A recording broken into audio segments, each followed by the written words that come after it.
Bueno, muy buenas tardes.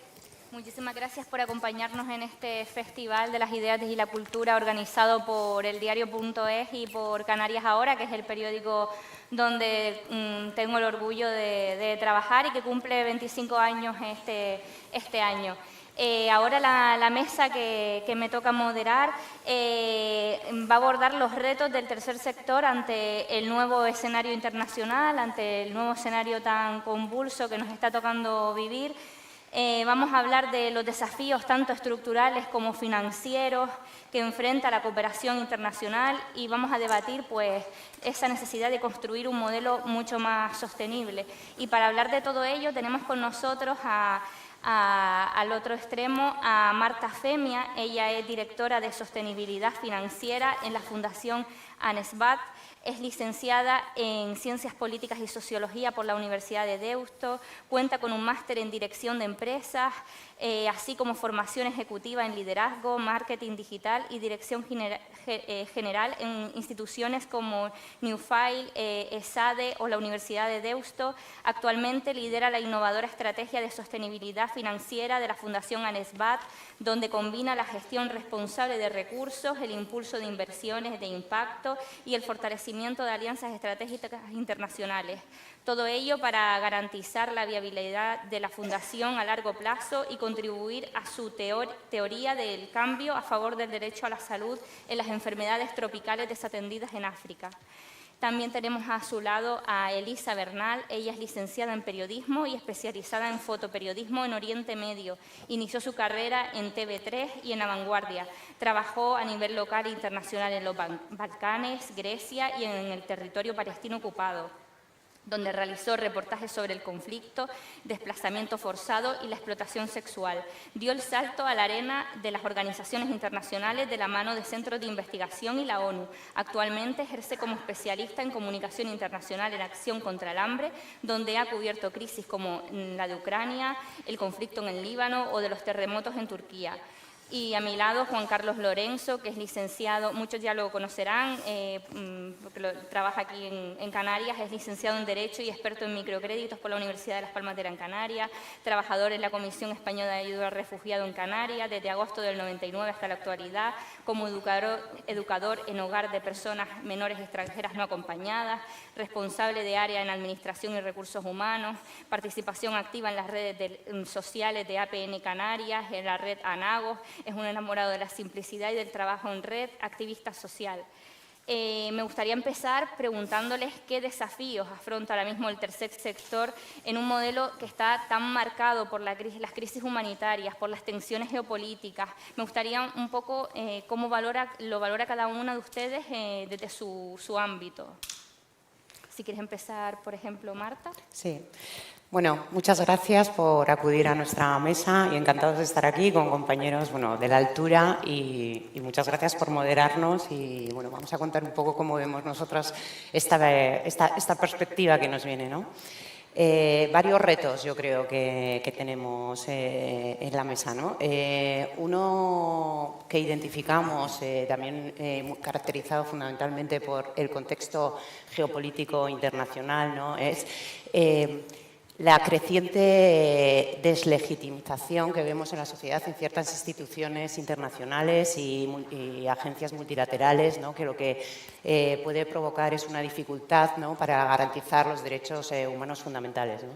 Nosotros lo vemos mucho en nuestro trabajo en África. Fundación ANESBAT es una organización que trabaja por el derecho a la salud, ¿no? Centrado en desde manifestación cutánea en África subsahariana y, por ejemplo, la retirada, ¿no? De la agencia americana USAID en el mundo y, en concreto, en sus programas de ETDs que nos afectan directamente, puede hacer cambiar la situación a futuro pues, de una manera insospechada y todavía no lo sabemos qué repercusión va a tener. Pero si actualmente tenemos 1 de cada 5 personas en África viviendo en comunidades con riesgo de poder sufrir una de estas enfermedades, con la retirada de los fondos que fundamentalmente financiaban actividades de distribución masiva de medicamentos y atención sanitaria, es posible que estas cifras se multipliquen y no sabemos hacia dónde va a ir, ¿no? Este es uno de los retos que nos parece que es difícil afrontar porque pues, no están en nuestras manos, son contextos externos y afectan directamente, aunque hay otros que son como más locales, que también es más de tercer sector y que podemos debatir un poco si compartís, pero bueno, lo hablaremos luego en profundidad, pero es un poco dificultades en ciertos riesgos, ¿no?, en el sistema financiero del tercer sector y de la cooperación internacional y la acción social en general, que luego profundizaremos más, pero esto sí que es uno de los retos que tenemos que afrontar porque bueno, pues cada vez hay más retos sociales más complicados y cada vez hay más ausencia de financiación para afrontarlos, con lo cual ahí hay que ver un poco cómo se plantea la situación. Y uno que me parece muy importante también, que no quiero centralizar, pero por destacar 3, el tercero me parece la desconexión que tenemos actualmente las organizaciones con el segmento poblacional más joven, ¿no? O sea, creo que eso es una de las cosas que como sector nos tiene que ayudar a reflexionar, porque sí que va a ser necesario repensar cómo nos acercamos a ese público, porque es necesario una renovación generacional, ¿no? O sea, nuestras bases de socios y socias, que también como vosotros sois del diario, ¿no?, pues nos ayudan a llevar a cabo nuestros proyectos y nuestros programas,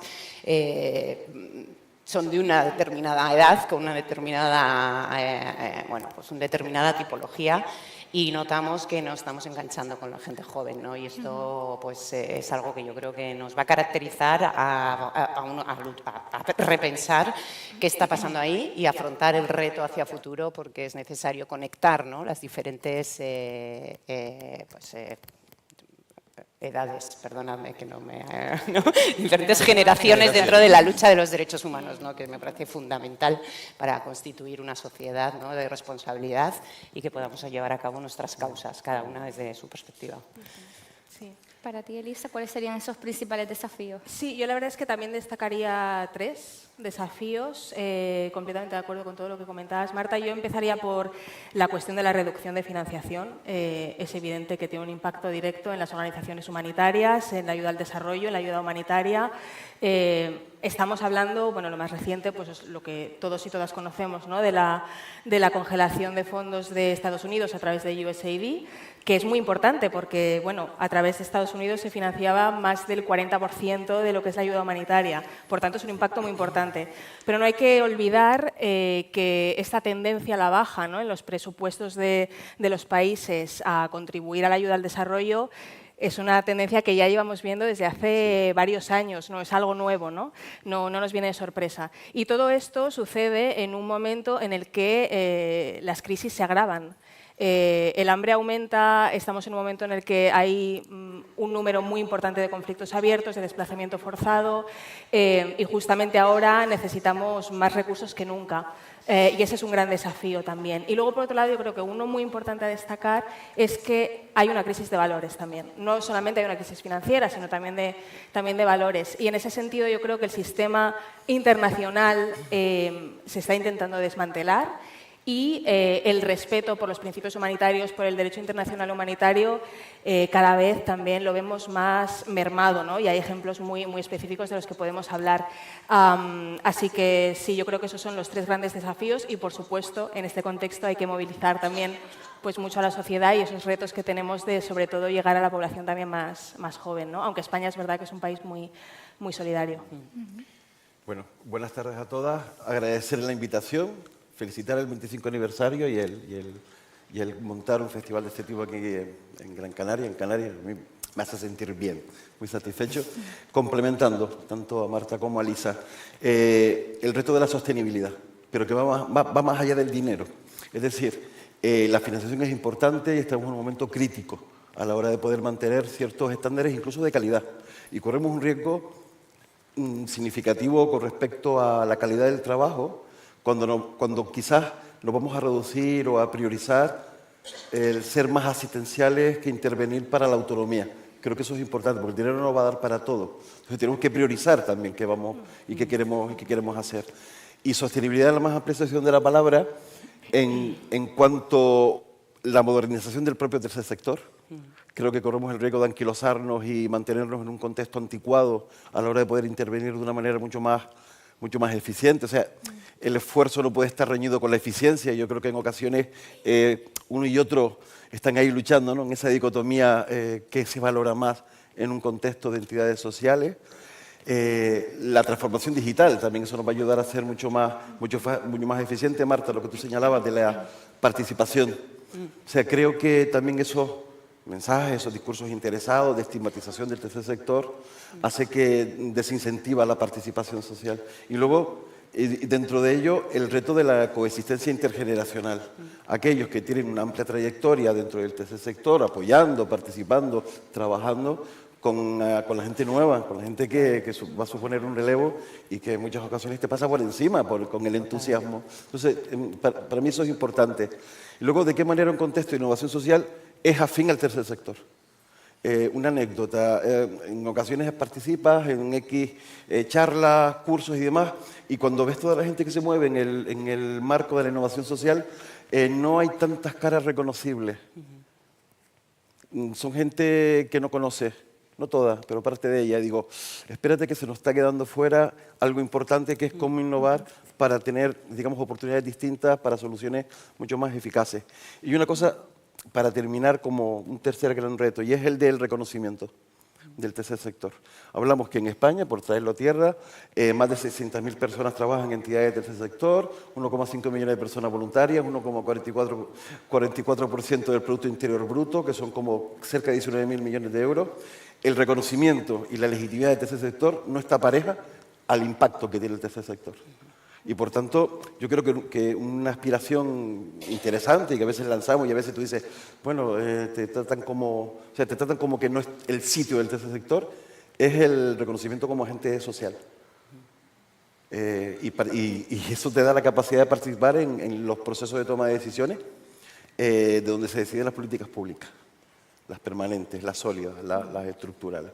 Creo que eso es una aspiración fundamental para el contexto del tercer sector. Aunque no es el único problema, sí que han mencionado en esta primera parte la crisis de financiación que está atravesando el tercer sector. ¿Hacia dónde debe ir el modelo? ¿Cómo debe avanzar? ¿Solo depender de lo público? Claro, si tuviésemos la fórmula, estaríamos, ¿no?, ya poniéndonos ya mañana mismo a hacerlo. Bueno, es complejo y aquí, bueno, tan complejo como que en Sevilla, ¿no?, la semana que viene se celebra el Foro Internacional, ¿no?, de la financiación de la cooperación al desarrollo, donde se juntan, lo organiza Naciones Unidas y donde se juntan los Estados miembros de Naciones Unidas, grandes bancos internacionales, agencias multilaterales, incluso parte del sector privado, para analizar y para ver cómo se puede o dar soluciones o buscar soluciones diferentes para cubrir esa necesidad de financiación, ¿no?, que se ha detectado que necesitamos para impulsar la consecución de los ODS, porque los ODS están retrasándose en su consecución y uno de los motivos es la falta de financiación, ¿no? Entonces, en esa estructura, mucho más arriba, sin duda, luego recaen las organizaciones, ¿no? Podemos hablar de qué vamos a decidir a nivel internacional, de hacia dónde van las tendencias, de qué capital podemos movilizar para redirigirlo hacia la cooperación, pero luego en las organizaciones medianas y pequeñas o grandes, ¿cómo sufrimos, ¿no?, esta reducción de los presupuestos o redirección hacia otros temas, ¿no?, que no es la cooperación y que, por ejemplo, el armamento, ¿no?, en defensa se van a incrementar presupuestos, que es probable que se reduzca o podría ser una reducción del destino. La dependencia de muchas organizaciones, ¿no?, del tercer sector, de la financiación pública, hace que se corra riesgos, ¿no?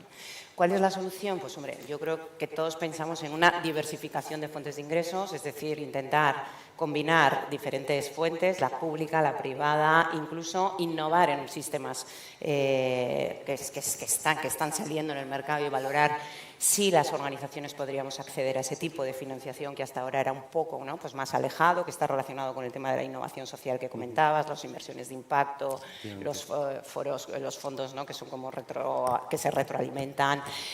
Ahí hay un campo de, yo creo, es opinión un poco que nosotros también en la Fundación estamos explorando, ahí hay un campo de apertura que creo que podríamos ser capaces, el tercer sector, de demostrar que también ahí, sin dejar de lado, ¿no?, las fuentes de financiaciones actuales, tendríamos un hueco y tendríamos mucho que decir, porque bueno, pues es un capital privado con finalidades sociales, con lo cual ahí nosotros tenemos mucha trayectoria y somos muy buenos haciendo proyectos, muy buenos solucionando retos sociales y muy buenos midiendo el impacto, ¿no?, que es una de las cosas que se demandan en estos entornos. Bueno, por dar posibles así, ¿no?, pinceladas de hacia dónde podría ir, pero que es una reflexión, bueno, que nos toca como sector, yo creo, y como global, como ente global también.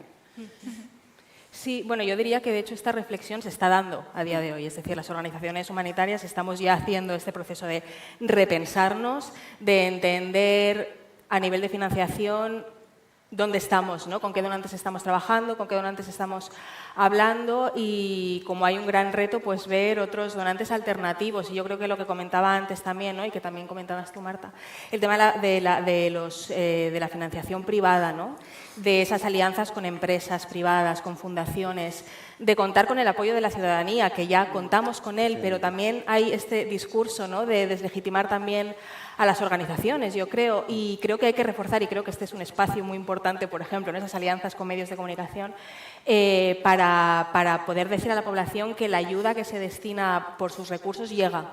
Es así, o sea, no hay otra, es así, ¿no? Y además somos unas organizaciones que tenemos unas auditorías súper, vamos, es que es una de las actividades socioeconómicas de nuestras sociedades con unas auditorías y unos escrutinios pues, de los más potentes y de los más importantes, ¿no? Y yo creo que eso hay que remarcarlo. Y a mí me gustaría decir que mientras estamos repensando en estos nuevos modelos de financiación, sin perder de vista lo que sí que necesitamos, que es este compromiso de los Estados a dar financiación a la cooperación, bueno, yo creo que lo que no tenemos que olvidar es por qué estamos haciendo esto. Y es para las millones de personas que lo necesitan. O sea, hay un impacto real. Esta reducción de financiación y cómo va a salir esta reflexión que estamos haciendo a nivel del sector va a tener un impacto directo en las personas a las que apoyamos. Solamente por poner un ejemplo, yo recientemente estuve trabajando un mes en el Líbano, estaba en un campamento de personas refugiadas sirias. Y me contaban, y personas que llevan allí pues, más de 10 años, ¿no?, cuando empezó el conflicto en Siria, y me comentaban que había un proyecto de agua, de intentar mejorar la infraestructura de agua en el campamento, que había finalizado por toda esta reducción de financiación. Y es un impacto absolutamente directo. Y es lo que comentabas tú también, esa localización, ¿no?, el hecho de que, por ejemplo, estas mujeres son proyectos que incluso están liderando ellas, porque hay un comité de agua, pero claro, se necesita la financiación. Entonces, en este repensarnos, en este innovarnos, hay que siempre tener muy presente de por qué lo estamos haciendo. Sí, o sea, hablabas de crisis de financiación. Yo creo que el tercer sector está permanentemente en crisis de financiación y también de credibilidad.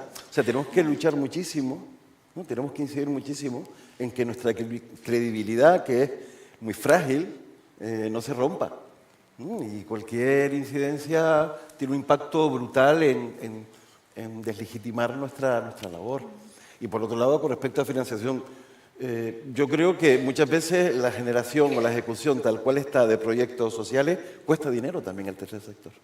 Parece una tontería, pero me estoy refiriendo a una tontería, pero creo que no lo es, que lo parezca. Y es que las propias estructuras actuales de las fórmulas de financiación, vía subvenciones, por ejemplo, no responden a la realidad de los itinerarios de inclusión de las personas, ni los itinerarios de acompañamiento en un proceso de intervenir desde el punto de vista sanitario, desde el punto de vista de acogida o de inclusión social en un campamento de personas refugiadas. No responde, no está alineado con eso. Y tenemos que ajustar los tiempos y ajustar los momentos, y no lo está. También, quizás lo que está en crisis es la propia concepción del estado de bienestar y de la cooperación en países empobrecidos. Yo creo que también hay algo que decir en ese sentido. Es decir, el adelgazamiento del estado de bienestar tiene una relación inversamente proporcional con políticas liberales de acaparamiento de recursos y de fagocitación del propio bienestar de la gente. Creo que eso es importante. Y también las prioridades de inversión. Antes hablabas de ¿no? lo que viene o lo que está de inversión en armas, en guerra y demás. La prioridad de inversión también es ideología. Y creo que por ahí estamos fallando. Es decir, un ciclo político en Europa complicado, difícil, en el que los conservadores y ultraconservadores, la ultraderecha básicamente, tiene preeminencia, y la derecha preeminencia a la hora de tomar decisiones. Eso también nos preocupa bastante, ¿no? Por tanto, la crisis va más allá del tercer sector, pero el tercer sector y sobre todo las personas a las que acompañan son las principales perjudicadas. Y ahondando en lo que tú decías, en esas fórmulas distintas y demás, nosotros entendemos que hay dos, o que hay dos que pueden ser interesantes de explorar. Una la sabemos, y es de qué manera consolida una base social fuerte, potente, que es lo que va a mantener a mí. No va a mantener lo que estamos haciendo, sino va a mantener también incluso un ideario, ¿no? Y una serie de principios y valores con los que yo intervengo. Eso es fundamental, pero también hay que responder a ella, tienen que ver la identificación clara con lo que hace. Porque la credibilidad siempre está en cuestión, o está en cuestión permanente. Y por otro lado, el tema de nuevas fórmulas que hagan superar y trascender de las fórmulas actuales. Es decir, los conciertos sociales que pretenden de una manera plurianual, planificar mejor, puede ser una manera de hacer cosas.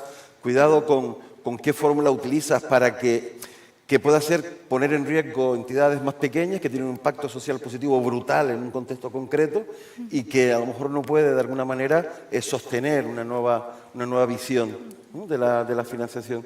Yo creo que es importante combinar, ¿no? Aquello que es pequeño en tamaño, en dimensión, pero de una calidad increíble en la intervención.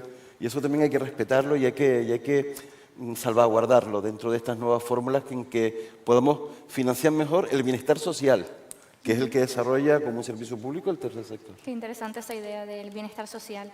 Hay otra cuestión que puede ser clave, que es la de las alianzas estratégicas, y ahí ANESBAT tiene un ejemplo interesante, que son sus alianzas con la Organización Mundial de la Salud para el Departamento de Enfermedades Tropicales Desatendidas, ¿no? No sé si, Marta, nos podrías hablar un poco de este ejemplo.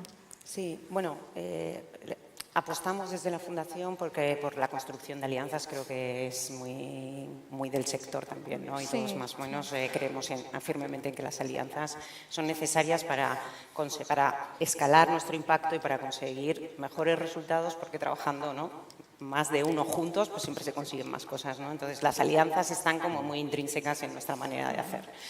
En nuestra teoría del cambio, que define un poco cómo queremos hacer las cosas para conseguir ese cambio, transformar esa sociedad, y en este caso, ¿no?, pues centrado en derecho a la salud, ETDs, África subsahariana, sí que hemos puesto el foco en las alianzas estratégicas en concreto. Es una transversal de todos los stakeholders con los que trabajamos, pero sí que destacamos unas alianzas para la incidencia, que llamamos, ¿no? Es decir, cómo construimos alianzas que nos permitan generar cambios políticos y cambios, ¿no?, en estructuras que facilitan luego el desarrollo programático de las actividades más en el terreno, ¿no?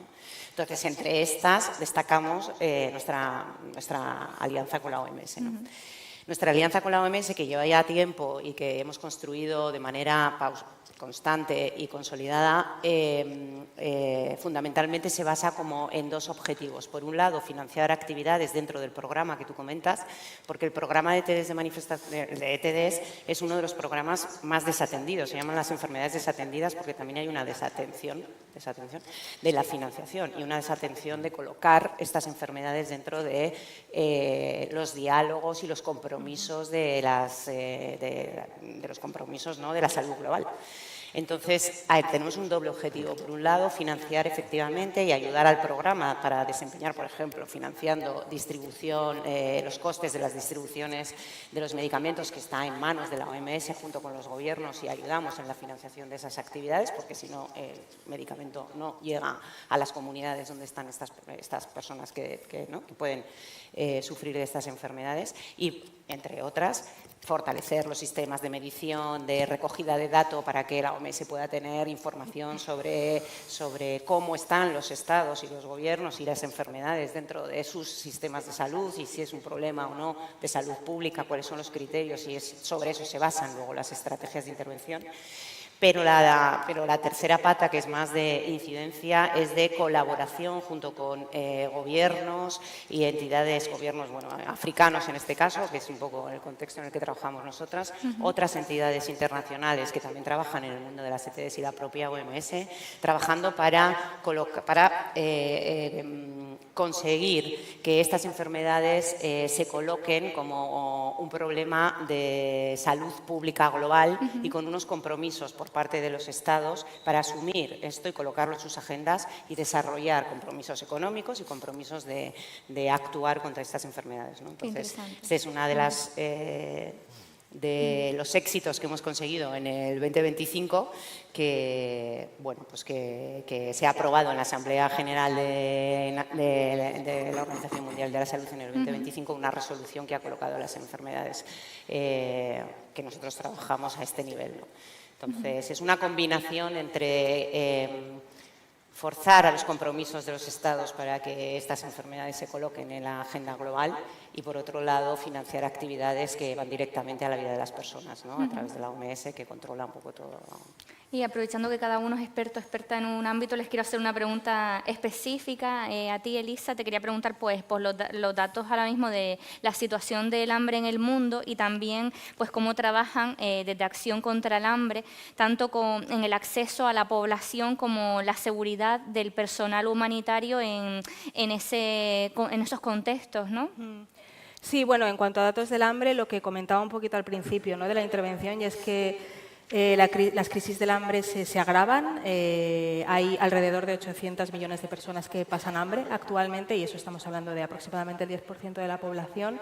¿Eso qué quiere decir? Porque es como un concepto muy abstracto, ¿no? Son personas que no saben cuándo van a poder comer, de dónde va a poder venir su próxima alimentación, de mamás, por ejemplo, en periodo lactante que no pueden dar de mamar a sus bebés porque están en contextos de conflicto, de estrés postraumático, de desplazamiento forzado. O sea, son realidades. El hambre es muy complejo, ¿no? Y lo que sí que hay que destacar es que hay sobre todo 3 causas. La principal son los conflictos, como por ejemplo estamos viendo en Gaza, es un ejemplo clarísimo, pero también Sudán, que no es tan mediático, pero es una de las crisis humanitarias más importantes que hay en este momento y más graves. El siguiente motivo es las consecuencias derivadas del cambio climático y las crisis económicas. Entonces, bueno, desde Acción contra el Hambre trabajamos en más de 50 países con el objetivo de erradicar el hambre y también trabajar en las causas del hambre. Y lo hacemos desde muchos sectores, ¿no? Desde el acceso a agua, desde el acceso a nutrición, desde apoyo psicosocial también, ¿no?, que parecería que no tiene nada que ver, pero también tiene mucho que ver, ¿no?, desde toda la parte de género, por supuesto, desde toda la parte de sostenibilidad. Y una cosa a remarcar muy importante, y es que lo que estamos hablando de la financiación, yo creo que hay que entenderla como inversión. O sea, invertir en este caso, en lo que es nuestra causa, ¿no?, en erradicar el hambre, aporta paz. O sea, es invertir por la paz. Está estudiadísimo que es como un pez que se muerde la cola, ¿no? Hay conflicto, hay hambre, hay conflicto. Entonces, es una inversión por la paz y es una inversión por la seguridad, no solo de los contextos en los que trabajamos, sino también de la humanidad, ¿no?, a nivel global.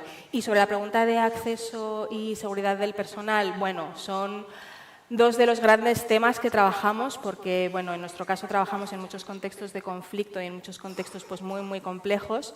La seguridad de nuestro personal es absolutamente primordial y en este caso pues, tenemos muchísimos protocolos de evacuación, muchísimos protocolos para garantizar que nuestro personal trabaje dentro de la mayor seguridad posible. Pero aquí vuelvo a lo que hablábamos también al principio.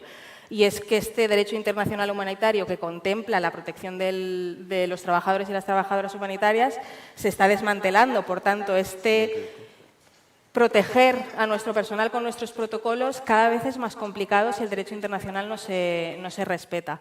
Y en cuanto al acceso, pues lo mismo. Justo trabajamos mucho con organizaciones regionales, nacionales y también locales, porque el acceso en estos casos y en estos contextos en los que trabajamos es muy, muy, muy complejo, y justamente aliarse con estas organizaciones locales que tienen el conocimiento y tienen el acceso es absolutamente fundamental.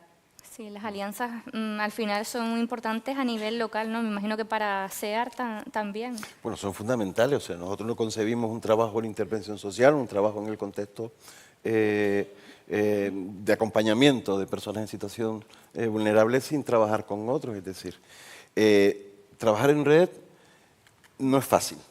Tienes que crear un contexto, un ecosistema actitudinal, diría yo, en el que la confianza y el afecto te permita ser fluido en tus propias dinámicas y en esa dinámica del trabajo en red.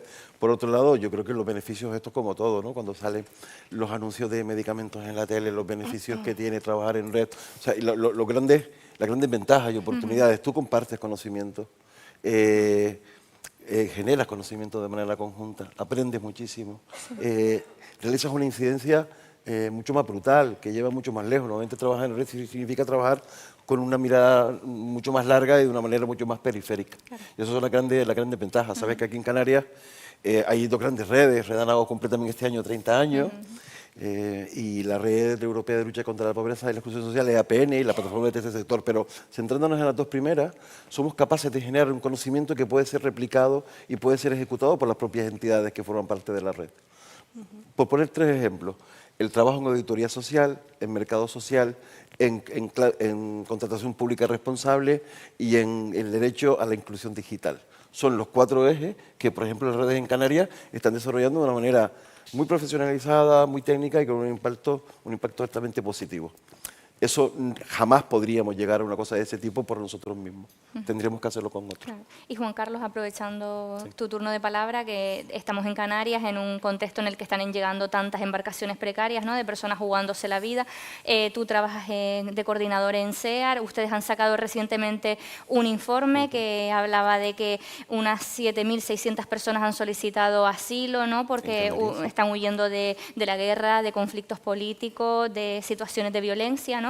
Un poco nos puedes contar las conclusiones de ese informe y cómo está haciendo la labor que está haciendo SEAR aquí en Canarias. Sí, bueno, SEAR pretende intervenir de la manera más integral posible. Yo creo que eso ya lo tenemos más que superado, ¿no? Antes quizás nos compartimentábamos más, pero ahora sabemos que una intervención integral es lo que te garantiza de alguna manera el generar bienestar, dignidad, un proyecto de vida y la autonomía al mismo. No pretendes ser asistencial ni institucionalizar a una persona ni con una organización ni con una administración pública. Yo creo que eso es lo que tenemos que tener muy claro. Y dentro de ese contexto, SEAR pues llevamos unos añitos buenos, desde el año 86 aquí en Canarias, desarrollando una labor de intervención integral con personas refugiadas, personas migrantes en situación vulnerable, personas apátridas también y personas solicitantes de asilo. Bien, un equipito interesante, unas cuantas plazas de acogida interesantes en que pretende resolver, pues no solo asesorarles, sino acompañarles jurídicamente, socialmente, psicológicamente. ¿Necesitas acogida? Pues tenemos también nuestras plazas y demás. Y eso, digamos que es el trabajo hacia adentro, pero después está el trabajo hacia afuera. Yo creo que las organizaciones en un momento dado trascendimos y nos dimos cuenta de que el trabajo en el día a día, en la cotidianidad con las personas, es nuestra actividad principal. Pero también nos interesa conectar con la ciudadanía y apelar a su corresponsabilidad también en el bienestar común. Nos interesa trabajar con personas voluntarias, nos interesa denunciar situaciones, informes que pongan, digamos que de relieve el contexto en el que vivimos y qué manera de abordarlo de una forma propositiva podemos tener. Entonces, las dos vertientes, la interna y la externa, pues forman parte de lo que hacemos todas las entidades sociales, creo yo, y es lo que hace SEAR aquí en Canarias. Hablabas del informe, sí, cada año SEAR elabora un informe y lo elaboran los propios profesionales, personas trabajadoras y voluntarias de SEAR, y eso, desde mi punto de vista, creo que le añade un valor también especial en el que habla de la situación de las personas refugiadas a nivel global, a nivel Europa, a nivel España, y también lo traemos a tierra. Es decir, el informe refleja tres grandes elementos, creo yo. Por un lado, los claroscuros del sistema de asilo en España, en el que, a pesar de ser el segundo país que mayor número de personas refugiadas, solicitantes de asilo recibe, protege solo un 18%. Es decir, de todos los expedientes resueltos, solo 18 personas de cada 100 reciben algún tipo de protección. Por otro lado, en Canarias, creo que hemos experimentado una bajada de 950 solicitudes de asilo y eso nos preocupa, porque el contexto no ha cambiado, ni las situaciones de fragilidad de las personas que llegan, por ejemplo, por la Ruta Canaria, ha disminuido. Al contrario, 2024 fue un año top, ¿no? Con 46.800 personas. Sí. ¿Qué ha pasado? Te preguntas qué ha pasado y tiene que ver principalmente con el acceso al procedimiento. Los grandes obstáculos para acceder al procedimiento de asilo, en el que la gente se juega la vida en el mar, eso por un lado. No tiene otra vía para llegar, ninguna vía legal y segura. O sea, la gente para salvar su vida se la juega. Es paradójico. Y por otro lado, el hecho de que las dificultades para conseguir una cita y formalizar el asilo es brutal. No en Canarias solo, sino a nivel España. ¿No? Y como siempre dice, bueno, te llegan muchas personas por costa, pero la mayor parte de las personas que piden asilo son venezolanas, en Canarias, colombianas, seguidas de los malienses. Afortunadamente nos estamos dando cuenta, no sino la respuesta de un gobierno como el Estado español con respecto a las personas malienses, prácticamente una protección del 100%. Y como titular del informe hablaba de dos cosas fundamentales. Por un lado, vamos a tener una nueva ley de asilo. Pretendemos que sea una ley con derecho, con las máximas garantías y con una amabilidad en su implementación. Visto el Pacto Europeo de Migración de Asilo, pues a lo mejor no somos demasiado optimistas cuando apostamos por el retorno y la externalización de fronteras como la apuesta para afrontar el reto migratorio a nivel europeo.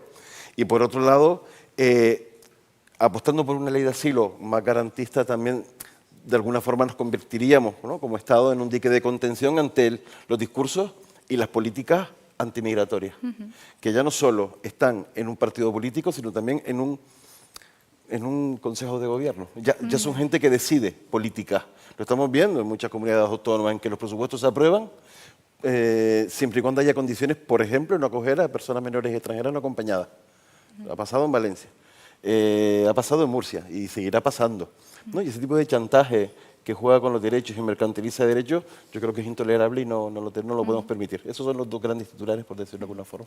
Precisamente va un poco ligado a la siguiente pregunta. Les quería preguntar si estamos viendo que muchas veces las ONG son el blanco del centro de los bulos, del centro de ataques, precisamente por trabajar por los derechos de las personas más vulnerables.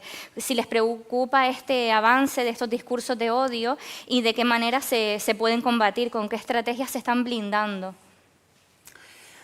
Sí que nos preocupa, ¿verdad? Nos preocupa mucho. Sí. Nos preocupa y nos tenemos que ocupar de ello. Sí, bueno, desde luego es preocupante, vamos, eso sé que es una pregunta como con una respuesta sencilla. La dificultad está en cómo afrontarlo, ¿no?, y en qué soluciones buscamos para que esto no ocurra, ¿no? Yo no sé si puede, bueno, creo que una de las interpretaciones es el contexto en el que nos movemos, ¿no?, de polarización, de muchas veces, ¿no?, de construcción de mensajes de una manera de desinformación, de una manera un poco también interesada. Todo eso está como calando, ¿no? Mi pregunta es ¿por qué no somos capaces las organizaciones de neutralizar esos mensajes, ¿no? O sea, que eso se produzca puede tener sentido en el contexto en el que estamos viviendo, pero que que el tercer sector en concreto, ¿no?, no hayamos encontrado la fórmula para como neutralizar.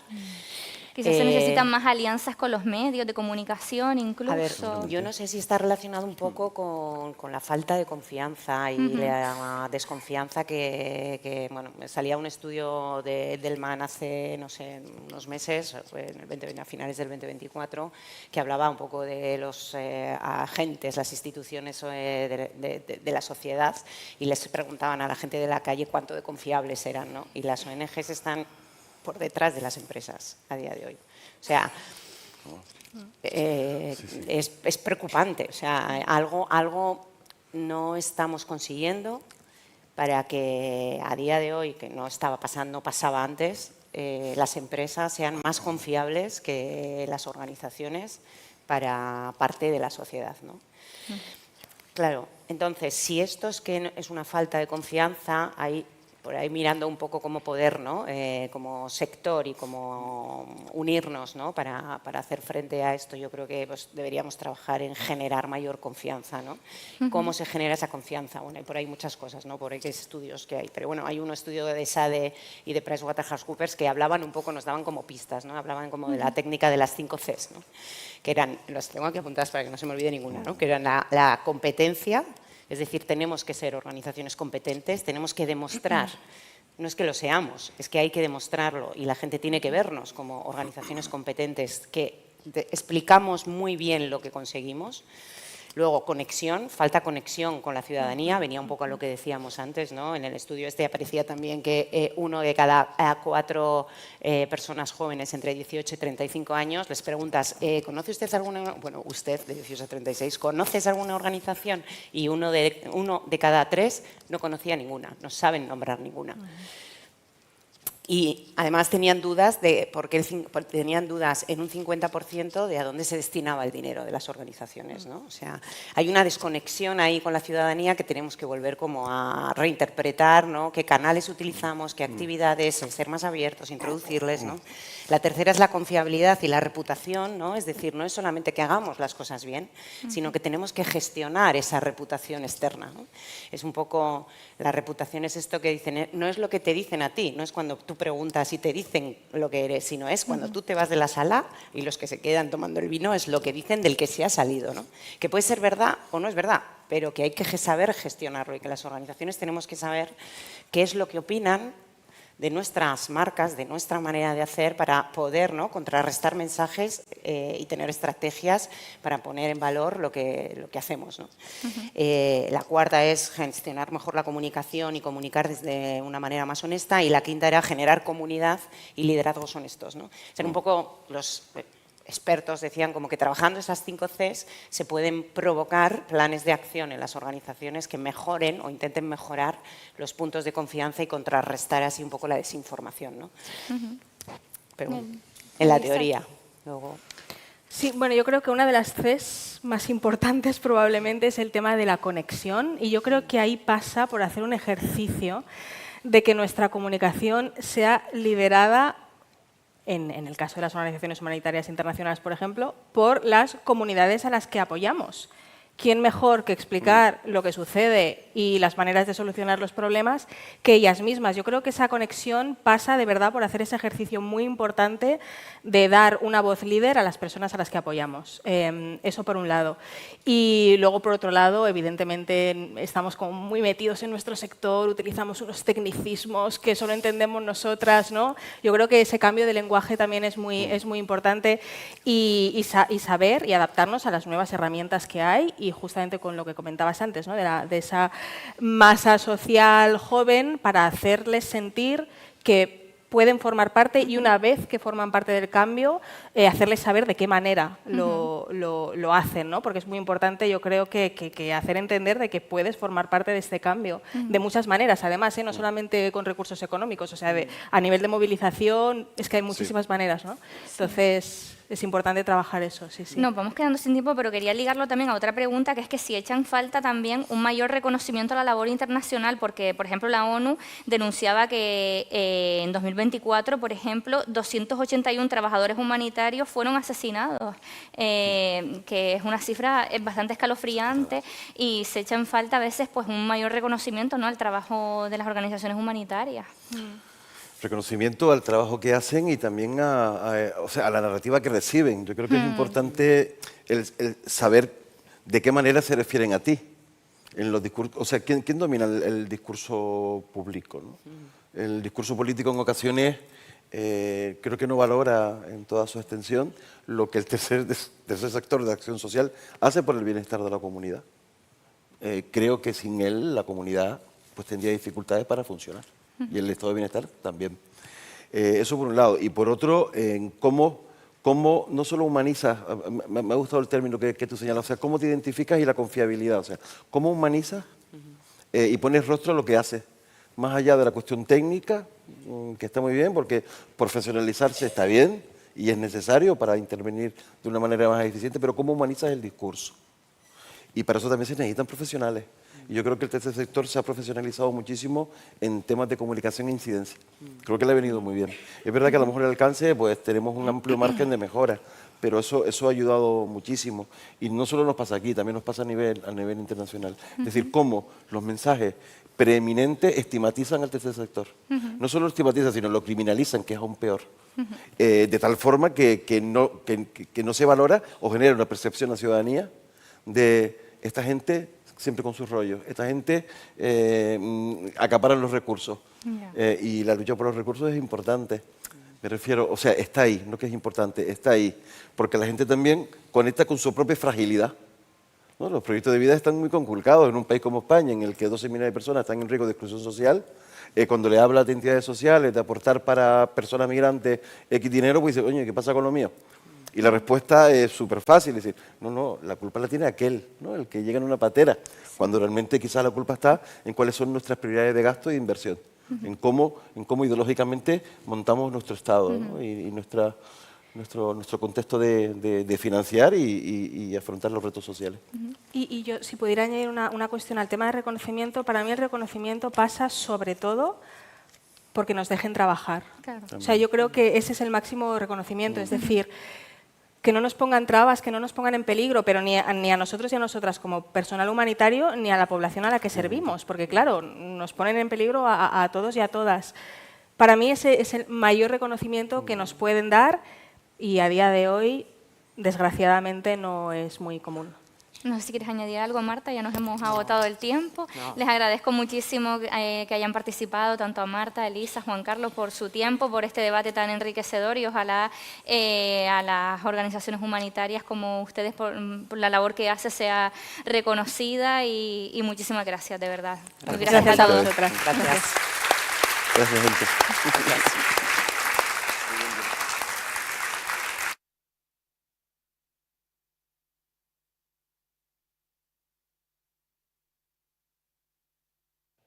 A continuación, le rogamos que desaloje en la sala.